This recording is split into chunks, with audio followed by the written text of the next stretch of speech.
Okay students, हम लोग previous video में इंट्रोडक्शन देखे थे चैप्टर 1 रेशनल नंबर का। ठीक है, उसमें हम लोग सारा rational number, natural number, whole number, integer number, है ना, ये सब देखे थे। और इसका प्रॉपर्टीज देखे थे। प्रॉपर्टीज में क्या क्या देखे थे? क्लोजर प्रॉपर्टी देखे थे, डिस्ट्रीब्यूटिव देखे थे, एसोसिएटिव देखे थे, कम्युनिटेटिव देखे थे, है ना। और डिस्ट्रीब्यूटिव में हम लोग मल्टीप्लीकेशन ओवर एडिशन और मल्टीप्लीकेशन ओवर सब्ट्रैक्शन, इतना हम लोग देखे थे प्रॉपर्टीज। ठीक है, अब हम लोग देख रहे हैं जो हमारे बुक में दिया है ट्राई दिस। ठीक है, पेज नंबर 13 में दिया होगा आप लोगों का ट्राई दिस, क्वेश्चन नंबर 4। क्योंकि इससे पहले वाला जो है क्वेश्चन नंबर 1, 2, 3 वो प्रॉपर्टीज ही है, तो उसको तो आप लोग खुद भी कर सकते हो, है ना। जो मैं प्रॉपर्टीज बताई हूँ ना प्रीवियस वीडियो में, वही चीज है वो, बस उसमें यस और नो लिखना है। तो इसलिए मैं क्वेश्चन नंबर 4 से स्टार्ट कर रही हूँ ट्राई दिस का। फाइंड यूजिंग डिस्ट्रीब्यूटिव लॉ से हम लोग को इसको सॉल्व कर रहा है। तो डिस्ट्रीब्यूटिव लॉ क्या होता है? ए बी प्लस सी, है ना। क्योंकि यहाँ प्लस वाला दिया है हमारा, तो डिस्ट्रीब्यूटिव ओवर एडिशन है, ये मल्टीप्लीकेशन ओवर एडिशन में है डिस्ट्रीब्यूटिव। तो डिस्ट्रीब्यूटिव मतलब बांटना होता है, मैं बता चुकी है, यानी कि ए इंटू बी प्लस ए इंटू सी। देखो इसी ए को हम लोग बी के साथ भी डिस्ट्रीब्यूट किए हैं और सी के साथ भी। ये डिस्ट्रीब्यूटिव लॉ होता है, यानी कि इसमें दो चीज कॉमन होगा, यानी जैसे इसमें भी है इसमें भी है, तो दो चीज कॉमन होगा। तो यहाँ भी आप लोग देख सकते हो इस क्वेश्चन में 7/5 7/5 दोनों में ही कॉमन है और बीच में प्लस लगा है और यहाँ मल्टीप्लाई। तो इसको आप लोग को देख के तुरंत याद आ जाना चाहिए कि ये डिस्ट्रीब्यूटिव ओवर एडिशन है, मतलब डिस्ट्रीब्यूटिव लॉ में मल्टीप्लीकेशन ओवर एडिशन है। ठीक है, क्योंकि यहाँ भी 7/5 है, यहाँ भी 7/5 है। जैसे हम लोग ए को बी के साथ भी बांटे डिस्ट्रीब्यूट किए और सी के साथ भी बांटे मतलब डिस्ट्रीब्यूट किए, वैसे ही यहाँ 7/5 को -3/12 के साथ भी डिस्ट्रीब्यूट किए हैं और वही 7/5 को 5/12 के साथ भी डिस्ट्रीब्यूट किए हैं। तो हम लोग इसका ब्रैकेट ओपन करेंगे। बॉडमास में हम लोग मैथ्स कोई सा भी बना ले, उसमें बॉडमास रूल ही अप्लाई होता है। सबसे पहले ब्रैकेट सॉल्व करते हैं। तो 7/5 multiply -3/12 plus 7/5 multiply 5/12, bracket open कर दिए हैं। अब यहाँ डिस्ट्रीब्यूटिव लॉ यूज हो रहा है। ठीक है, तो ये डिस्ट्रीब्यूटिव लॉ हो रहा है, जैसे कि यहाँ ए का वैल्यू हो गया 7/5, क्योंकि ए का वैल्यू 7/5 हो जाएगा, बी का वैल्यू है -3/12 और सी का वैल्यू है 5/12, है ना। तो हम लोग 7/5 को लिख दिए, ये ए हो जाएगा और इसका ये -3/12 बी का वैल्यू है और 5/12 सी का वैल्यू। तो ए बी प्लस सी, जब हम लोग ए को ब्रैकेट के अंदर वाले बी प्लस सी से मल्टीप्लाई करेंगे, यानी कि distributive law multiplication over addition कर रहे हैं, यानी कि ए इंटू बी हो रहा है, ए इंटू सी हो रहा है। वही चीज यहाँ भी हुआ है, 7/5 दोनों में ही था तो कॉमन ले लिए, जिसमें जो सेम रहता है उसको कॉमन ले लेते हैं। तो क्या बचा? -3/12 प्लस 5/12। ठीक है, अब हम लोग क्या किए, इस ब्रैकेट को सॉल्व किए। ब्रैकेट को सॉल्व करने के लिए यहाँ देखे दोनों में ही एलसीएम दिया हुआ है 12 और 12 का एलसीएम तो 12 ही आएगा। ठीक है, तो -3 + 5 को सेम लिख दिए। अब 5 में से 3 माइनस करेंगे तो 2 आएगा, 12 का 12 7/5। अब ब्रैकेट के बाहर वाला नंबर ब्रैकेट के अंदर वाले नंबर से मल्टीप्लाई होता है, कुछ भी साइन नहीं है यहाँ, तो क्या साइन है? मल्टीप्लाई है। तो मल्टीप्लाई सीधा सीधा होता है, 7 2 जा 14। वही चीज यहाँ देखो, फिर से ब्रैकेट ओपन करके मैं लिख दी हूँ, 7 2 जा 14, 12 5 जा 60। इसको और सिंप्लीफाई कर सकते हैं हम लोग, 2 से डिवाइड करके 2 7 जा 14 और 2 3 जा 6। अब तो ये सेम नंबर से डिवाइड नहीं होगा, मतलब कि 7/30 इसका आंसर है। तो यहाँ कौन सा लॉ यूज हुआ? डिस्ट्रीब्यूटिव। और हम लोग को वही लॉ यूज करने भी बोला है क्वेश्चन में, फाइंड यूजिंग डिस्ट्रीब्यूटिव। तो यहाँ डिस्ट्रीब्यूटिव लॉ यूज हुआ ना। अब ट्राई दिस का ही क्वेश्चन नंबर बी है। देखो यहाँ पास भी हम लोग का 9/60 मल्टीप्लाई 4/12 है, यानी, और यहाँ देखो दोनों में ही 9/16 है, 9/16 है, बीच में प्लस है और मल्टीप्लाई है, यानी कि ये डिस्ट्रीब्यूटिव लॉ है, लेकिन कौन सा है? Multiplication under addition. अगर यहाँ माइनस रहेगा तो मल्टीप्लीकेशन अंडर सब्ट्रैक्शन, लेकिन अभी प्लस है इसलिए एडिशन है। ये साफ साफ दिख रहा है कि कौन सा लॉ यहाँ यूज होगा? डिस्ट्रीब्यूटिव। तो यहाँ हम लोग बस ब्रैकेट ओपन कर दिए हैं, कुछ भी नहीं किए हैं। सेकंड वाले में 9/16 कॉमन ले लिए हैं, वही सेम फॉर्मूला। ए को हम लोग बी प्लस सी से मल्टीप्लाई करेंगे तो ए बी के साथ भी डिस्ट्रीब्यूट होगा और ए सी के साथ भी।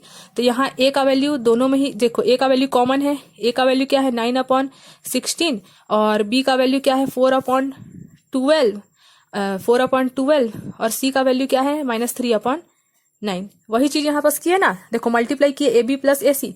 तो ए को हम लोग, इसी को हम लोग वापस भी जा सकते हैं, तो ए को कॉमन लेंगे तो ऐसे लिखेंगे ना, ए बी प्लस सी। तो वही चीज यहाँ की है, 9/16 को कॉमन लिए, जैसे यहाँ 7/5 को कॉमन लिए थे वैसे ही। तो क्या बचा? 4/12 प्लस -3/19। ब्रैकेट ओपन कर दिया, प्लस माइनस माइनस, है ना। अब उसके बाद 9 और 12 का एलसीएम लिए, तो यहाँ देखो हमने 9/16 को कॉमन लिया। अब सेम वही, अब ये 9/16 बाहर, ब्रैकेट सॉल्व करेंगे, 12 और 9 का एलसीएम लेंगे हम लोग, तो 36 आएगा। अब डिनोमिनेटर को डिनोमिनेटर से डिवाइड करेंगे, मतलब 12 को 36 से डिवाइड करेंगे तो 3 आएगा ना, 12 3 जा 36। अब उस 3 को 4 से मल्टीप्लाई करेंगे तो 4 3 जा 12। अब डिनोमिनेटर को डिनोमिनेटर से डिवाइड करेंगे, मतलब 9 को 36 से डिवाइड करेंगे तो क्या आएगा, 4 आएगा। 9 4 जा 36, और 4 को 3 से मल्टीप्लाई करेंगे न्यूमरेटर से तो 4 3 जा 12। अब 12 में से 12 माइनस होगा तो 0 और 36। अब 36 को 0 से डिवाइड करेंगे तो 0 ही आएगा, और 0 से किसी भी नंबर को मल्टीप्लाई करो तो आंसर क्या आएगा, 0। तो यहाँ भी डिस्ट्रीब्यूटिव लॉ से हम लोग सॉल्व कर लिए क्वेश्चन नंबर बी भी। ठीक है, अब आगे देखते हैं। देखो एक्सरसाइज 1.1 में हमारा क्या है, यूजिंग अप्रोप्रिएट प्रॉपर्टीज।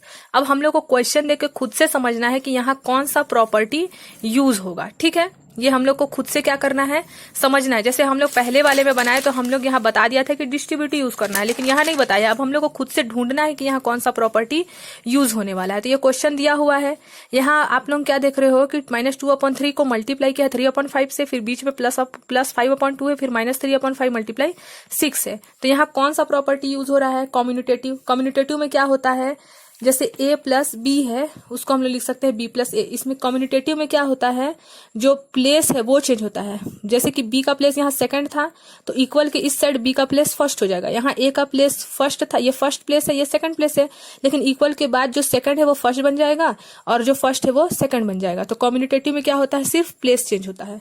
तो हम लोग सॉल्व कर सकते हैं इसको। देखो -2/3 मल्टीप्लाई 3/5, ये +5/2 को हम लोग साइड में लिख दिए, जो सेम टाइप का है उसको एक तरफ लिख दिए। मतलब ये मल्टीप्लाई इसके बीच में है और मल्टीप्लाई इसके बीच में है, उसको एक तरफ लिख दिया, और +5/2 को एक तरफ लिख दिए।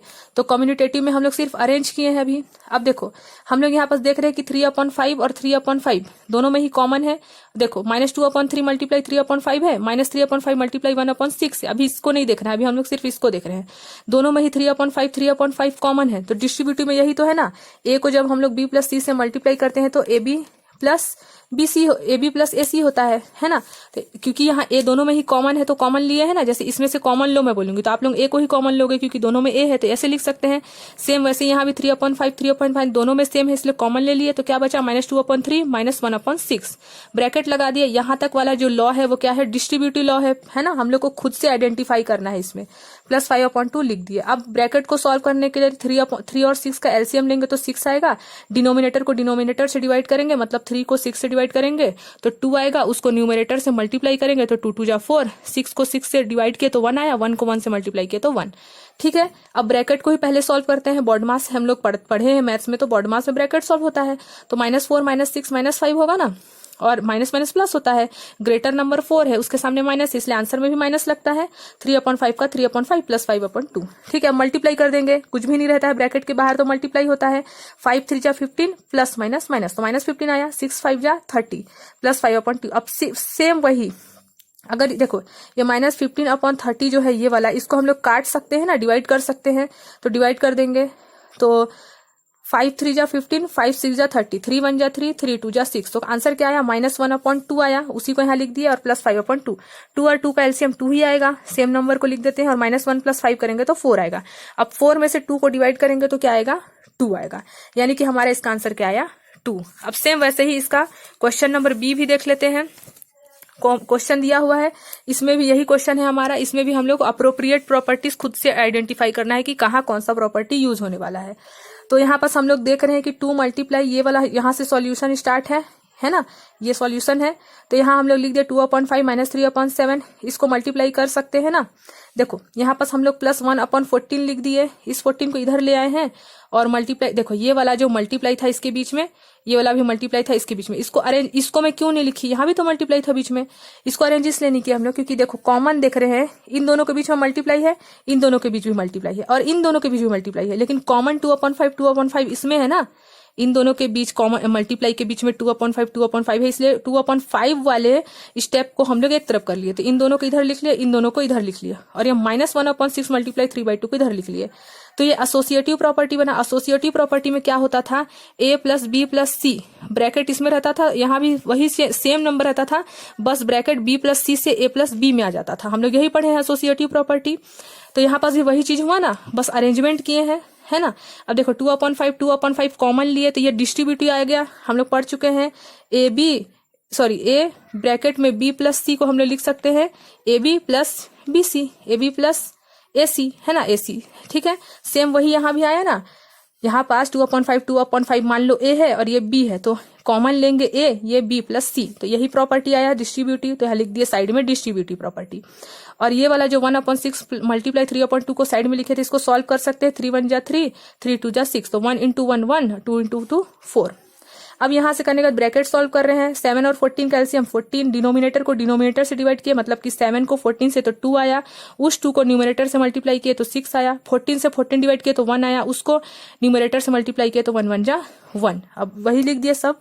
अब फिर से ब्रैकेट सॉल्व कर रहे हैं, 6 में से 1 माइनस हुआ तो -5, 14। अब जो था उसको नीचे उतारते जाना है। अब मल्टीप्लाई किए, 5 2 जा 10, प्लस इंटू माइनस माइनस, क्योंकि यहाँ कुछ भी नहीं है तो प्लस है ना। अब 14 5 जा 70, यहाँ कुछ नहीं है तो प्लस, यहाँ भी कुछ नहीं है तो plus, plus into plus plus. अब देखो फिर से इसको हम लोग सॉल्व कर सकते हैं, 0 से 0 कैंसिल हो जाएगा, तो -1/7 -4 आया। अब 7 और 4 का एलसीएम 28 आएगा, है ना। फिर से वही डिनोमिनेटर को डिनोमिनेटर से डिवाइड, मतलब 7 को 28 से डिवाइड करेंगे तो 4 आएगा, उस 4 को न्यूमरेटर से मल्टीप्लाई करेंगे तो -4 1 जा -4। फिर से वही डिनोमिनेटर को डिनोमिनेटर से डिवाइड, यानी कि 4 7 जा 28, अब उसको न्यूमरेटर से मल्टीप्लाई तो 7 1 जा 7, बीच में माइनस था तो इसलिए माइनस। अब माइनस माइनस प्लस होता है, इसलिए 7 + 4 -11/28 इसका आंसर हो गया। अब देखते हैं क्वेश्चन नंबर 2। ठीक है, क्वेश्चन नंबर 2 में हम लोग को जानना है एडिटिव इनवर्स। ठीक है, अब एडिटिव इनवर्स क्या होता है? इनवर्स मतलब अपोजिट। एड का अपोजिट, प्लस का अपोजिट क्या होता है? माइनस, माइनस का अपोजिट क्या होता है? प्लस। इनवर्स मतलब आप लोग सिंपल लैंग्वेज में बोलोगे, इनवर्स जैसे मैथमेटिकल लैंग्वेज है, अगर आप लोग सिंपल बोलचाल के भाषा में अगर बोले सिंपल लैंग्वेज में, तो इनवर्स मतलब अपोजिट। प्लस का अपोजिट माइनस, माइनस का अपोजिट प्लस। तो देखो हम लोग एडिटिव इनवर्स के बारे में लिख लेंगे, आप अपने नोट कॉपी में नोट बनाओगे तो लिख लेना, जहां भी ये वाला क्वेश्चन सॉल्व करोगे क्वेश्चन नंबर 2, तो सबसे पहले एडिटिव इनवर्स होता क्या है वो लिखो। We know that the additive inverse of rational number, अगर हम लोग किसी भी रेशनल नंबर क्या होता है? जो कि p/q के फॉर्म में हो, और जहां where q is not is equal to 0, यही होता है रेशनल नंबर। तो बोल रहा है कि रेशनल नंबर a/b, तो p/q या a/b कुछ भी हो सकता है, बस न्यूमरेटर डिनोमिनेटर होना चाहिए और बीच में अपॉन होना चाहिए, मतलब डिवाइड होना चाहिए। जरूरी नहीं है कि हम p/q पढ़े हैं तो यहाँ भी p/q होगा, कुछ भी हो सकता है, बस न्यूमरेटर और डिनोमिनेटर होना चाहिए और डिवाइड का साइन होना चाहिए। तो a, जैसे कि रेशनल नंबर में आप लोगों को बताई, मान लो a/b is rational number where b is not is equal to 0, तो आप लोग इसको क्या बोलोगे? रेशनल नंबर नहीं है, बोलोगे क्या है? Rational number. ये भी कैसे है? क्योंकि इसमें भी न्यूमरेटर डिनोमिनेटर है, और यहाँ भी जो डिनोमिनेटर है उसको नॉट इज इक्वल टू 0 किया है, तो ये पूरा सेटिस्फाई हो रहा है ना कंडीशन। अब देखो हम लोग बोले कि एडिटिव इनवर्स उस रेशनल नंबर को बोलते हैं, जैसे कि a/b दिया है तो प्लस a/b है, कुछ नहीं है तो प्लस a/b है, तो प्लस का अपोजिट माइनस, सेम वही रहेगा, बस साइन को चेंज करना है। ठीक है, और एडिटिव इनवर्स का हमेशा आंसर आएगा 0।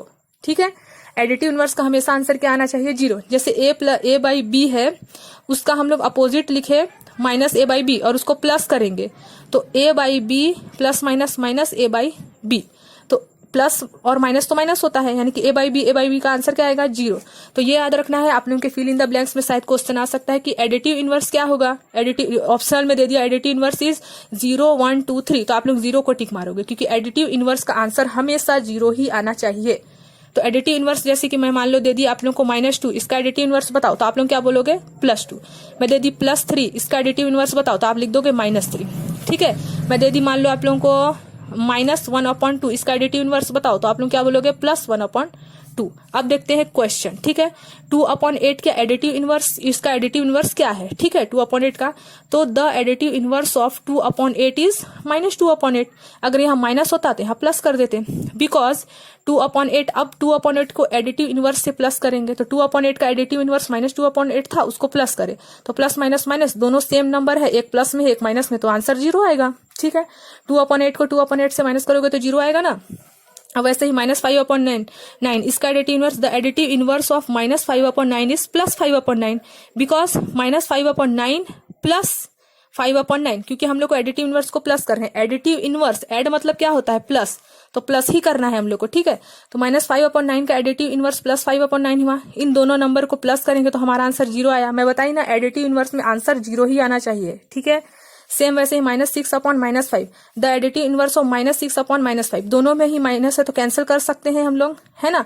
तो the additive inverse of -6/-5 is +6/5 होगा, प्लस ही आएगा ना इसका अपोजिट। तो बिकॉज -6/5, अब इसको प्लस कर देंगे इसके एडिटिव इनवर्स से, तो क्या आएगा, माइनस माइनस तो कैंसिल हो गया, है ना। तो -6 + 6 0 होगा, तो माइनस से कोई प्रॉब्लम नहीं है, यहाँ पास भी माइनस लगा दिया मान लो, और ये नीचे का -5, माइनस माइनस कैंसिल हो गया, तो 0 ही आंसर आएगा। अब 2/-9 का एडिटिव इनवर्स क्या आएगा, 2/-9 का एडिटिव इनवर्स आएगा +2/9, बिकॉज अब देखो 2/-9 का एडिटिव इनवर्स क्या आया, 2/9, तो उसको ऐड कर देंगे, तो ये माइनस में है ये प्लस में है, तो 0 आएगा, है ना। माइनस प्लस तो माइनस होता है। अब जैसे 19/6 है, इसका एडिटिव इनवर्स क्या आएगा, माइनस का +19/6 आएगा।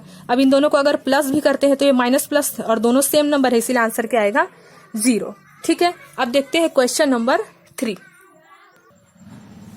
देखो, वेरीफाई दैट माइनस फिर ब्रैकेट के अंदर -x = x, हम लोग को प्रूफ करना है, मान के चलो कि माइनस और ब्रैकेट के अंदर वाला -x = +x होता है, होगा ही। माइनस के जो बाहर वाला साइन है उसको अंदर वाले साइन से मल्टीप्लाई करेंगे तो +x आएगा।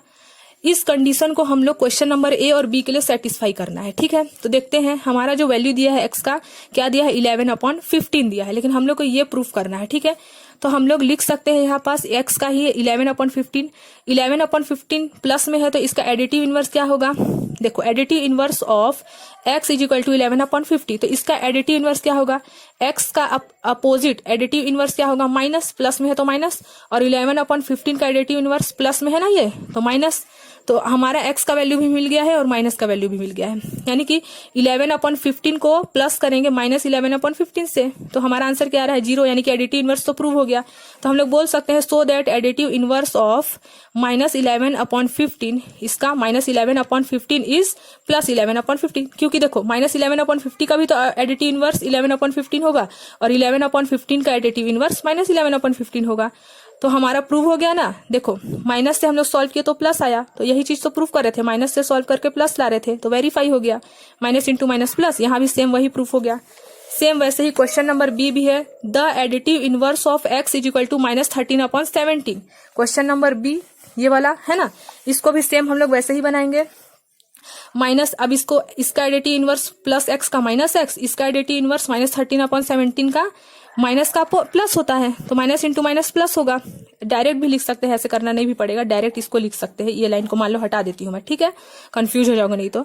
अब देखो, सिंस हम लोग -13/17 को प्लस करेंगे, एडिटिव इनवर्स में क्या करते हैं, प्लस करते हैं, तो -13/17 का एडिटिव इनवर्स 13/17 को प्लस करेंगे, तो दोनों सेम नंबर है और साइन अलग अलग है, तो आंसर क्या आएगा 0। जब भी आप लोग देखना कि डिनोमिनेटर और न्यूमरेटर सेम है दोनों ही में और साइन अलग अलग है, तो डायरेक्ट आंसर क्या आएगा 0। तो अब हम लोग इसको ऐसे लिख सकते हैं, माइनस ये so that the additive inverse of 13/17, जैसे यहाँ -11/15 का एडिटिव इनवर्स 11/50 था, वैसे ही यहाँ पास प्लस 13/17 का एडिटिव इनवर्स -13/17 होगा, है ना। तो हम लोग लिख सकते हैं minus under root sorry bracket के अंदर वाला जो x है minus minus plus x prove होता है इससे। ठीक है, बस इतना ही करना था हम लोग को। तो एडिटिव इनवर्स समझ गए। अब देखते हैं हम लोग आगे का क्वेश्चन नंबर 4, मल्टीप्लिकेटिव इनवर्स। अभी तक हम लोग एडिटिव इनवर्स देखे, अब देखना है हम लोग को मल्टीप्लिकेटिव इनवर्स। तो एडिटिव इनवर्स में ऐड करते थे, मल्टीप्लिकेटिव इनवर्स में क्या करेंगे, मल्टीप्लाई करेंगे। ये भी सेम इनवर्स है, यानी कि अपोजिट है। ठीक है, तो find the multiplicative inverse of the following. We know that, अब हम लोग मल्टीप्लिकेटिव इनवर्स होता क्या है वो लिखेंगे सबसे पहले। तो multiplicative inverse of a rational number A is 1/a, मतलब आपको कोई सा भी नंबर दे दी, मान लो मैं 2, इसका मल्टीप्लिकेशन इनवर्स क्या होगा। बस आप लोगों को मल्टीप्लिकेटिव इनवर्स में क्या करना है, एडिटिव इनवर्स में साइन चेंज कर रहे थे, प्लस का माइनस, माइनस का प्लस, इसमें क्या करेंगे, रेसिप्रोकल करेंगे। 2, जैसे मैं आप लोगों को कोई सा भी नंबर दे दी 2, तो इसका एडिटिव इनवर्स क्या कर दोगे 1/2। मान लो मैं दे दी नंबर 1/2, तो इसका मल्टीप्लिकेटिव इनवर्स क्या करोगे, 2 पर चले जाएगा 1। जैसे रेसिप्रोकल जानते हो ना, वही है। जैसे मैं आप लोगों को दे दी -7/4, इसका मल्टीप्लिकेटिव इनवर्स क्या होगा, 4 ऊपर चले जाएगा, 7 नीचे और माइनस, ठीक है, माइनस जहां है वही रहेगा, तो या फिर -7 के साथ नीचे आ जाएगा, कोई प्रॉब्लम नहीं। माइनस से कोई प्रॉब्लम नहीं है, माइनस बस रहेगा, माइनस नहीं हटाना है मल्टीप्लीकेटिव इनवर्स में, ठीक है। तो क्वेश्चन देखते हैं, द -13 दिया हुआ है, उसका मल्टीप्लीकेशन इनवर्स क्या होगा, द मल्टीप्लीकेटिव इनवर्स ऑफ -13, -13 का मल्टीप्लीकेटिव इनवर्स क्या होगा, 1/-13, ठीक है। अब -13/19 का मल्टीप्लीकेटिव इनवर्स क्या होगा, 19/-13, बस अपोजिट कर दिया, न्यूमरेटर डिनोमिनेटर बन गया, डिनोमिनेटर न्यूमरेटर। 1/5 का मल्टीप्लीकेटिव इनवर्स क्या होगा, लिखना है आप लोगों को यहाँ पास, the multiplicative inverse of -13/19 is 19/-13, the multiplicative inverse of 1/5 is 5/1, the multiplicative inverse of -5/8, अब देखो यहाँ दो क्वेश्चन दे दिया है, -5/8 मल्टीप्लाई -3/7, तो पहले इसको सॉल्व करेंगे, -5 और -3 को मल्टीप्लाई करेंगे तो माइनस माइनस प्लस, 5 3 जा 15 और 8 7 जा 56। अब इसका मल्टीप्लीकेटिव इनवर्स करेंगे तो क्या आएगा, 56/15, पलट दिए, बस रेसिप्रोकल कर दिए। यहाँ भी क्वेश्चन दिया -1 मल्टीप्लाई -2/5, इसका मल्टीप्लीकेटिव इनवर्स, इसको पहले सॉल्व करेंगे, माइनस माइनस प्लस, 2 1 जा 2 और /5, तो इसका मल्टीप्लीकेटिव इनवर्स क्या होगा, 5/2। वैसे ही -1 का मल्टीप्लीकेटिव इनवर्स क्या होगा, 1/- होगा ना, -1/1 का मल्टीप्लीकेटिव इनवर्स 1/-1 होगा। देखो इसके नीचे कुछ भी नहीं है तो 1 होगा, 1 ऊपर चले गया, -1 नीचे आ गया, तो इसका मल्टीप्लीकेटिव इनवर्स क्या आया, -1/-1, या फिर इसी को हम लोग -1 ओनली भी लिख सकते हैं, क्योंकि 1 को 1 से माइनस करेंगे तो डिवाइड करेंगे तो -1 ही आएगा। वैसे ही सेम क्वेश्चन नंबर 5 है, name the property under multiplication used in each of the following, सब में मल्टीप्लीकेशन ही यूज हुआ है, अब इस प्रॉपर्टी का नेम क्या है, ठीक है। तो हम लोग इसको बताना है, तो हम लोग देखो यहाँ देख रहे हैं कि -4/5 को मल्टीप्लाई किया है 1 से, इसको भी 1 से, तो हम लोग किसी भी नंबर को 1 से मल्टीप्लाई करेंगे तो हम लोग को आइडेंटिटी, जैसे आप लोगों का आप लोग पहनते हो जो अपने, तो उसको क्या बोलते हैं, आइडेंटिटी कार्ड बोलते हैं ना, आप लोगों का जैसे स्कूल जाते हो तो आप लोग पहनते हो गले में, तो आइडेंटिटी कार्ड रहता है, यानी कि वो आप लोगों का आइडेंटिटी है, जैसे आप लोगों का नेम वो आप लोगों का आइडेंटिटी है। वैसे ही अगर आप 2 को मल्टीप्लाई करोगे 1 से तो 2 ही मिलेगा, तो 2 का आइडेंटिटी चेंज हुआ क्या, नहीं हुआ। वैसे ही 5 को मल्टीप्लाई करोगे 1 से, मतलब किसी भी चीज को अगर हम लोग मल्टीप्लाई करते हैं 1 से तो उसका आइडेंटिटी चेंज नहीं होता है, ठीक है, मल्टीप्लाई कर रहे हैं। तो ये कौन सा प्रॉपर्टी बन गया, देखो -4/5 को मल्टीप्लाई किए 1 से, तो हमारा आंसर तो -4/5 ही रहा ना, चेंज नहीं हुआ। तो ये कौन सा प्रॉपर्टी है, मल्टीप्लीकेटिव आइडेंटिटी ऑफ 1, स्पेलिंग को थोड़ा ध्यान दे देना, आइडेंटिटी ऑफ 1, इसका प्रॉपर्टी नेम क्या है, मल्टीप्लीकेटिव आइडेंटिटी ऑफ 1। अब ये कौन सा प्रॉपर्टी है, ये -13/17 -2/7 -2/7 मल्टीप्लाई -13/7, तो यहाँ क्या हुआ है, ये फर्स्ट है, ये सेकंड है, यहाँ भी वही चीज नंबर है, नंबर सेम है, ध्यान दोगे तो ये सेकंड वाला नंबर फर्स्ट बन गया और ये सेकंड वाला जो सेकंड फर्स्ट में जो था वो सेकंड वाले में आ गया। तो यहाँ सिर्फ क्या हुआ है, स्टेप चेंज हुआ है, प्लेस चेंज हुआ है, तो प्लेस चेंज होता है तो उसको कौन सा प्रॉपर्टी में पढ़ाई थी, कॉम्यूनिटेटिव प्रॉपर्टी है ना, कॉम्यूनिटेटिव प्रॉपर्टी है ये, तो लिख दोगे कॉम्यूनिटेटिव प्रॉपर्टी। ये कौन सा प्रॉपर्टी है, मैं बोलूंगी आप लोगों को -19/29 का मल्टीप्लीकेटिव इनवर्स लिखो, तो आप लोग मल्टीप्लीकेटिव इनवर्स इसका क्या लिखोगे, -19/29 का रेसिप्रोकल कर दोगे, 29 ऊपर भेज दोगे और 19 को नीचे ले आओगे। अब मैं बोलूंगी इसको मल्टीप्लीकेटिव इनवर्स है तो सॉल्व करो, तो 29 से 29 कैंसिल कर दोगे, 19 से 19 कैंसिल कर दोगे, तो आंसर क्या आएगा, 1। जैसे एडिटिव इनवर्स में हम लोग, मैं जैसे बोली आप लोगों को कि -1/2 का एडिटिव इनवर्स क्या होगा, तो आप लोग बोलोगे ना +1/2, एडिटिव इनवर्स में साइन चेंज होता है, लेकिन मल्टीप्लीकेटिव इनवर्स में डिनोमिनेटर न्यूमरेटर बन जाता है और न्यूमरेटर डिनोमिनेटर। आप लोगों को ध्यान देना है कि जो हम लोग पढ़े थे एडिटिव इनवर्स, उसमें साइन चेंज होता था और हम लोग जब उसको प्लस करते थे तो क्या आता था, 0, लेकिन मल्टीप्लीकेटिव इनवर्स में मल्टीप्लाई करेंगे तो हमारा आंसर क्या आएगा, 1। तो ये कौन सा प्रॉपर्टी है, मल्टीप्लीकेटिव इनवर्स प्रॉपर्टी है, लिख लोगे मल्टीप्लीकेटिव इनवर्स, ठीक है। तो हम लोग का यहाँ तक कंप्लीट हो गया। मल्टीप्लीकेटिव इनवर्स में क्या मैं बताई, मल्टीप्लीकेटिव इनवर्स जैसे कि मैं बोली 1 का मल्टीप्लीकेटिव इनवर्स बताओ, 1 का क्या बताओ, मल्टीप्लीकेटिव इनवर्स। तो आप लोग क्या लिखोगे, 1 का मल्टीप्लीकेटिव -1 का मल्टीप्लीकेटिव इनवर्स, कुछ भी नहीं है नीचे तो 1 कर लेना है ना। इस 1 को, ये डिनोमिनेटर है तो इसको न्यूमरेटर बना दोगे और ये न्यूमरेटर है तो इसको डिनोमिनेटर। अब इसको सॉल्व भी करना है, मान लो -1 और मल्टीप्लीकेटिव इनवर्स है तो मल्टीप्लाई करेंगे और एडिटिव इनवर्स रहता तो प्लस करते, तो इसको सॉल्व कर दिए तो 1 से 1 कैंसिल, -1 से माइनस कैंसिल, तो 1 ही आया ना। यानी कि मल्टीप्लीकेटिव इनवर्स हमेशा आंसर में 1 आएगा तभी वो मल्टीप्लीकेटिव इनवर्स है। अगर हम लोग, मैं जैसे बोली कि -1 का एडिटिव इनवर्स बताओ, क्या बताओ, एडिटिव इनवर्स। तो इसका -1 का अपोजिट +1 होगा। इसका एडिटिव इनवर्स हमेशा क्या आना चाहिए, देखो सॉल्व करेंगे, एडिटिव इनवर्स में ऐड करेंगे, मल्टीप्लिकेटिव इनवर्स में मल्टीप्लाई, एडिटिव इनवर्स में प्लस। तो 1 में से 1 माइनस किए तो 0, यानी कि 0 आ रहा है, यानी कि एडिटिव इनवर्स है। तो ये हमारा क्वेश्चन नंबर 5 तक हम लोग का कंप्लीट हो गया। अब नेक्स्ट डे पढ़ेंगे क्वेश्चन नंबर 6 से। तो ये आप लोग अपने नोट में कंप्लीट कर सकते हो, ठीक है। अगर इस जो भी मैं पढ़ाई हूँ उसमें कोई भी प्रॉब्लम होगा तो आप लोग कमेंट बॉक्स में जाके कमेंट कर सकते हैं। और अगर कुछ भी इससे रिलेटेड आप लोगों को चाहिए, कुछ भी नोट या फिर जानकारी चाहिए, या फिर मेरे से कुछ भी मतलब कुछ फॉल्ट है तो बता सकते हैं, ठीक है।